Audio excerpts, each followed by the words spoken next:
안녕하세요. 한 주간의 이슈를 쉽고 재밌고 날카롭게 풀어드리는 이슈체크 시간입니다. 김주영 기자입니다. 오늘도 막힘없는 경제 분석 김수원 MTN 기업경제센터장님과 함께하겠습니다. 안녕하세요. 네, 안녕하세요. 센터장님, 제가 예전에도 여쭤봤었는데 찬바람 불면 어떤 게 생각나시나요? 아니, 어묵이죠 뭐. 네. 저도 꽃게 한 마리 띄운 뜨끈뜨끈한 어묵이 생각나는데요. 어묵계의 거장인 삼진식품이 증시에 문을 두드린다고 합니다. 최근 증시 분위기가 좋기는 한데 또 어떤 점을 우리가 체크해보면 좋을지에 대해서 함께 알아보도록 하겠습니다. 뭐 김주인 기자도 어묵 좋아하시죠? 네, 저는 떡볶이에 들어간 어묵도 정말 좋아합니다. 떡볶이에 들어간 어묵. 네. 저는 어묵탕. 탕이요? 예. 어묵탕 이제 팔팔 끓여가지고 뜨끈뜨끈하게. 알코올과 함께하기 너무 그렇죠. 좋죠. 예. 그 삼진 어묵이라고, 삼진 식품이죠, 회사 이름은. 네. 그 브랜드가 삼진 어묵인데, 그 어묵 회사, 이제 어묵만 하는 어묵 전문 회사가 이번에 IPO를 한다고 해서 네. 제가 증권신고서를 어떤 내용이 있나 해서 증권신고서를 한번 들여다봤는데, 네. 뭐 솔직히 말씀드리면 뭐 대단히 특이한 내용은 없습니다. 없는데 네. 그래도 우리 이제 사람들한테 일반인들한테 잘 알려진 삼진식품, 삼진어묵이 또 IPO를 한다고 하니까 몇 가지 내용들 네. 한번 짚어보도록 그렇게 하겠습니다. 우선은 기본적인 내용들 이렇게 한번 보면요. 보통주 200만 주, 구주 매출은 없고, 신주만 발행을 하게 됩니다. 근데 여기가 재무적 투자자들이 들어와 있어요. 네. FI들이 들어와 있는데, 이 FI들이, 이 공모 과정에서는 그 구주 매출을 안 하는데, 자기들이 가진 지분의 상당량을 그냥 상장 당일날 그 시장에서 매도를 할 수 있게 돼 있어요. 보호 예수가 설정이 디테일하게 안 돼 있나 보죠? 보호 예수가 한 FI 지분의 한 30% 정도가 보호 예수돼 있는 것 같습니다. 그러니까 한 70% 정도는 상장하면 이제 바로 나올 수 있게 돼 있고, 공모가 밴드는 6,700원에서 7,600원으로 정해져 있습니다. 그래서 공모가 하단 기준으로는 공모는 134억 정도 하게 되고, 청약은 기관하고 일반 투자자가 12월 1일, 2일 뭐 이렇게 정해져 있습니다. 뭐 그냥 뭐 공모 규모도 이제 고만고만하게 이렇게 진행을 하는 것 같아요. 회사가 뭐 다들 아시는 것처럼 뭐 어묵을 제조를 해서 판매를 하는데, 좀 특이한 게 보시는 것처럼 어묵 베이커리 매장이 있어요. 한번 가보셨어요? 어묵 베이커리? 네, 지금 남편과 사이가 좋았던 연애 시절에 지금 안 좋습니까? 그런 건 아니지만 꽁냥꽁냥 할 때 2015년도에 부산 영도에 가서 이 어묵 베이커리 초창기에도 가봤고, 부산역에도 베이커리가 있거든요. 거기서 아주 뜨끈뜨끈 갓 튀겨 나온 어묵을 일반 막 뚜레쥬르 이런 데처럼 집어서 먹을 수 있어서 진짜 신기하다고 생각했어요. 저는 이게 안 가봤어요. 어묵 베이커리라는 데를 한 번도 안 가봤는데, 이게 우리 일반 베이커리처럼 가서 뭐 이렇게 우리 그 접시에 어묵을 이렇게 선택을 할 수 있나 보죠? 네. 어묵을 직접 골라서 튀김형 어묵도 있고, 치즈 들어간 어묵도 있고, 빵처럼 골라서 먹을 수가 있어요. 그래서 자기 이제 자리에 와가지고 뭐 음료수하고 같이.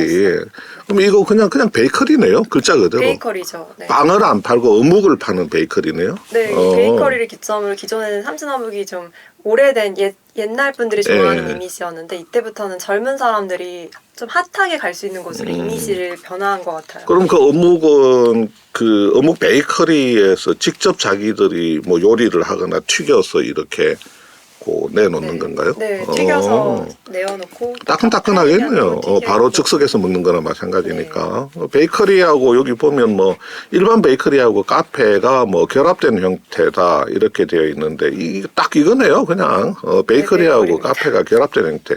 다만 판매하는 거는 이제 어묵 요리.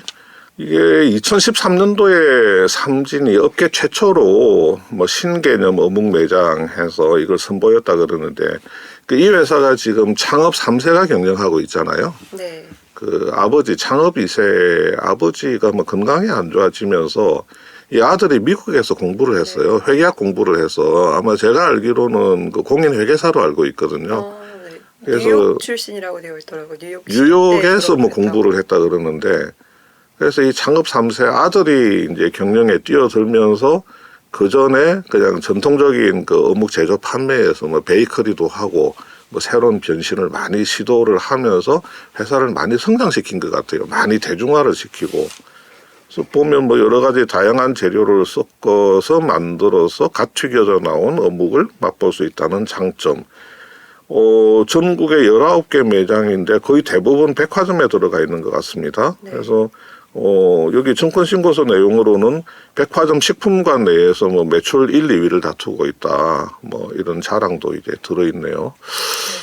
회사의 이제 재무적인 부분을 뭐 간단하게 한번 보면 매출은 24년 기준으로 964억인데 25년 상반기에 508억. 25년 뭐 올해 연간으로는 한 1000억은 하겠죠, 그죠? 어묵 팔아서 매출 1000억을 아유, 뭐 이 정도면 네. 쉽지가 않은데 어묵 팔아서 매출 1000억이면 상당히 괜찮은 것 같습니다. 보면 영업이익도 한 50억 안팎 연간으로 뭐 이익률도 5% 되니까 어묵으로 뭐 영업이익률 5% 되면 괜찮은 것 같고요. 요즘 제조업 참 힘든데 어묵으로 5%라니 네, 대단한. 괜찮은 것 같아요. 네. 그 다음에 보면 이 회사의 이제 재무 구조, 재무 지표들을 좀 보면 여기 눈에 띄는 게 뭐가 있냐면 유동 비율. 그러니까 회사의 유동 부채 대비해서 유동 자산의 비율이죠. 이게 100%는 넘어야지 정상적으로 볼 수 있잖아요. 네. 부채보다는 자산이 더 많아야 되는데 이게 24년도 기준으로는 유동 비율이 100%가 안 됐어요. 이거 57%밖에 안 됐어요. 그러면 유동 부채가 100이 있는데 유동 자산이 한 57밖에 없었다는 이야기거든요. 근데 25년 상반기에 들어와서 이게 100%가 넘게 개선이 되죠. 근데 제가 이게 알아보니까 이게 또 뭐 그 어떤 그 내부 스토리가 있더라고요. 그 상환 전환 우선주라고 하는 거 있잖아요. 우리가 흔히 RCPS 하는 건데 이 상환 우선 전환주가 그 이 회사의 그 부채로 잡혀 있었던 거예요. FI들 투자 들어오면 대개는 RCPS를 발행을 해주거든요. 네. 근데 이게 어떤 문제가 있냐면 이 RCPS가 이렇게 안에 그 전환권이라고 하는 게 내포되어 있잖아요. 상환 전환 우선주니까 회사에 이렇게 가치가 올라가면 이 전환권의 가치도 같이 올라가거든요. 보통적으로 전환할 수 있는 그 권리가 회계적으로 가치가 올라가는데 그게 다 부채로 계산이 돼요. 네. 전환권 가치가 올라간다, 기업 가치가 올라간다, 전환권 가치가 올라간다. 그러면 그게 다 파생 부채로 계산이 돼서 다 부채가 이렇게 늘어나는 효과가 생기거든요. 네. 근데 요 삼진 같은 경우는 이번에 IPO를 앞두고 그 RCPS를 FI들이 전부 보통주로 전환을 했어요.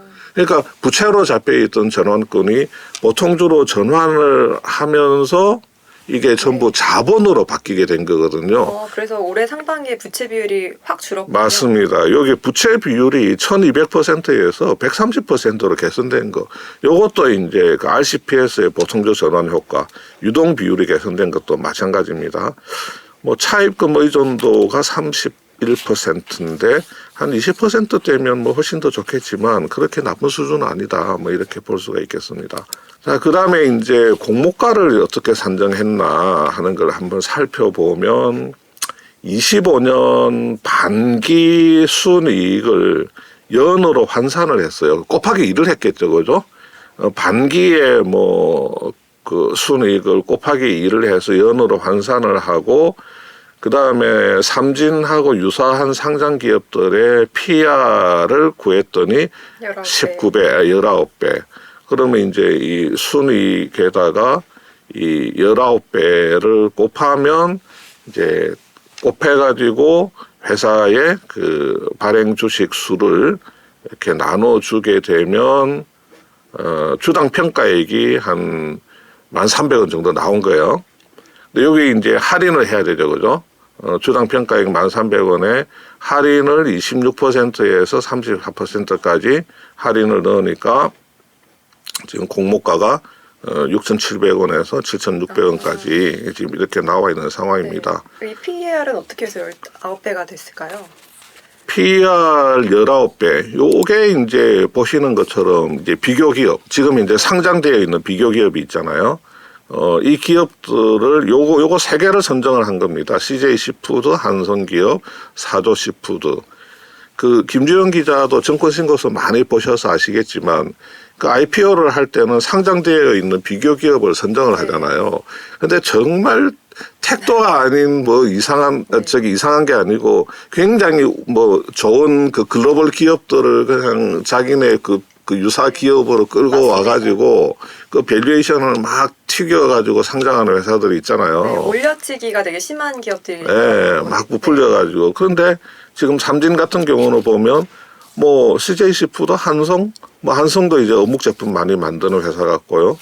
그냥 일반적인 시푸드 회사예요. 그냥 수산물 가공해서 만드는 회사니까 적절한 수준에서 그 비교 기업, 피어 기업들을 선정을 했다. 뭐 그렇게 판단을 할 수가 있겠는데 보니까 이게 이제 24배, 22배, 사조 시푸드가 PR이 좀 되게 낮은 편이네요. 10배. 요 세 개를 이제 나누기 3을 하니까 이제 19배가 나왔다. 19배가 나왔다. 뭐 이렇게 볼 수가 있겠습니다. 그 다음에 이제 네. 요거 보면 아까 말씀드린 대로 처음에 말씀드린 대로 이렇게 FI들이 이렇게 들어와 있잖아요.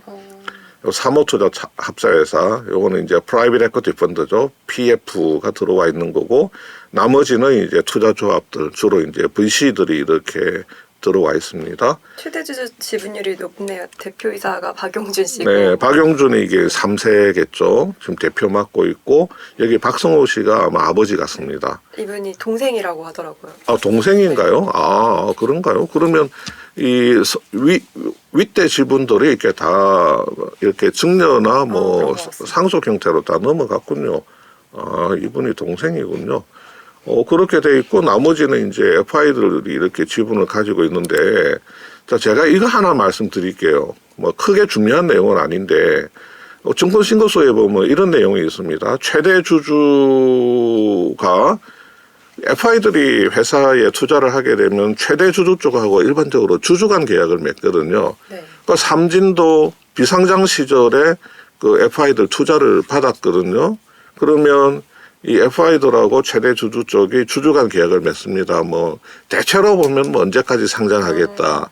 뭐 또 뭐 우리가 흔히 아는 뭐 드래글롱, 태글롱, 뭐 라이트 오브 퍼스트 리퓨절 이런 이런 이제 막 주주 간 주식 매수 청구, 뭐 풋옵션, 콜옵션 이런 복잡한 계약들을 하거든요. 근데 비상장사로서 투자를 받을 때 FI들하고 그런 주주 계약을 했다가 상장을 하게 되면 예심 청구를 넣잖아요. 네.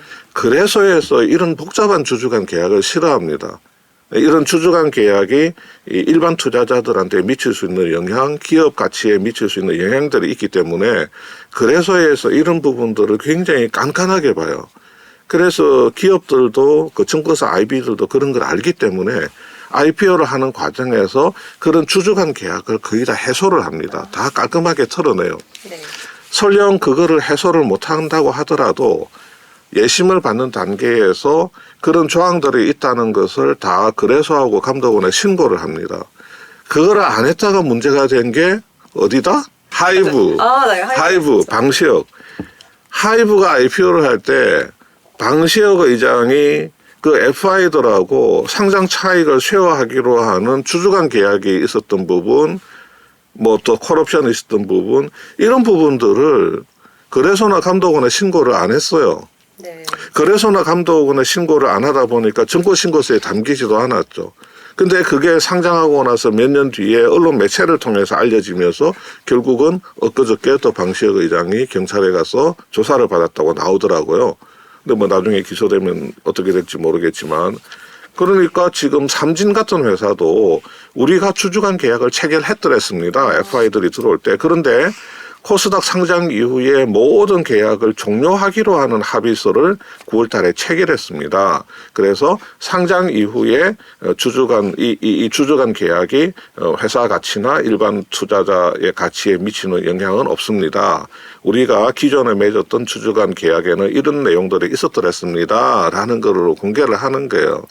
근데 참 하이브는 그런 면에서 많이 아쉽죠. 그때 이거 공개했으면 지금 논란이 좀 네, 줄어들 수 이런 있었던 논란이 있을 이유가 없었던 거죠. 자, 그다음에 마지막으로 그 상장 가능 주식 수가 보니까 상장일 당일날 37.5% 정도가 유통이 가능하도록 되어 있습니다. 이게 FI들이 자기들이 보유하고 있는 그 지분의 70% 정도는 상장 당일날 그 유통 가능하도록 되어 있거든요. 그러다 보니까 상장 당일 유통 가능 물량이 비중이 이게 좀 작은 편은 아닙니다. 네. 작은 편은 아니라서 뭐 이런 부분들이 살짝 불리한 요소로 좀 작용할 것 같기는 한데 뭐 어묵 전문 회사에 뭐 또 IPO이고 뭐 삼진이 또 좀 젊은 그 3세가 경영을 하면서 여러 가지 새로운 시도도 하고 지금 해외 쪽을 확장하려고 노력을 많이 하는 것 같아요.